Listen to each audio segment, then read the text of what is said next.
আসসালামু আলাইকুম। আমার ভুল থাকলে মাফ করে দিবেন। আপনারা খেলা নিয়ে ভাই যা শুরু করছেন, আমাদের ইসলামটাকে আপনারা পচায় দিতেছেন।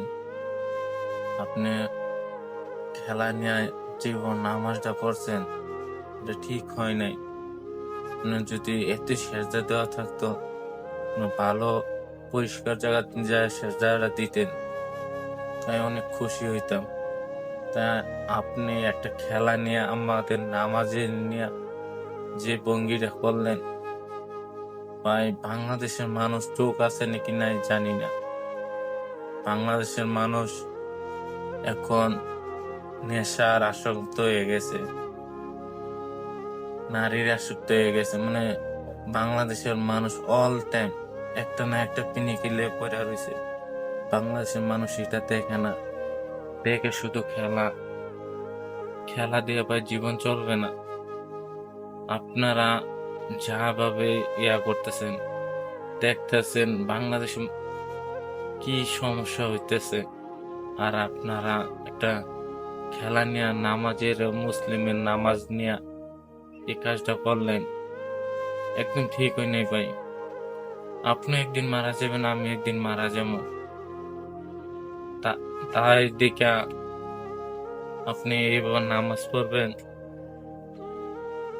আপনি মুসলিম নাকি অমুসলিম আমি জানি না, আপনারা দেখতে দেয়া যায় মুসলিম।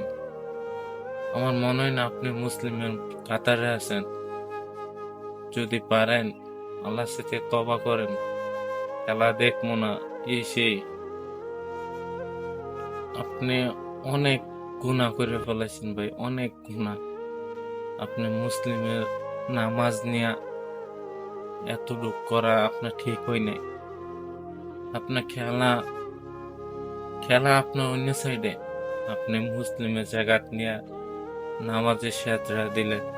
ভাই আপনি একদিন মারা যাবেন, কথাটা মনে রাখেন। আপনি খেলা বাদ দেন, বাদ দিয়া আল্লাহর কাছে আই পড়েন, নামাজ পড়েন, তারপরে মনে শান্তি থাকবে। খেলা আপনাদেরকে শান্তি দিবে না। আমি জানি না আপনারা খেলা নিয়ে কি আনন্দ পাচ্ছেন। ভাই আপনাকে কি বলবো জানা নাই। যদি পারেন আল্লাহর কাছে ক্ষমা চান, আল্লাহ যদি ক্ষমা করে সবকিছু ঠিক হয়ে যাবে। এই খেলা দিয়া আপনাকে মুসলিমকে আপনি অপমান করতেছেন। হ্যাঁ ভাই, যা বলছি পুরাটাই সত্য। আপনারা খেলা নিয়ে মুসলিমকে অপমান করতেছেন, প্রচুর অপমান।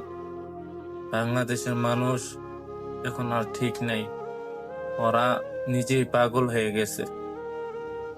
ইনশাল্লাহ যতদিন কিয়ামত না হবে মুসলিমের জয় হবে, ইনশাল্লাহ।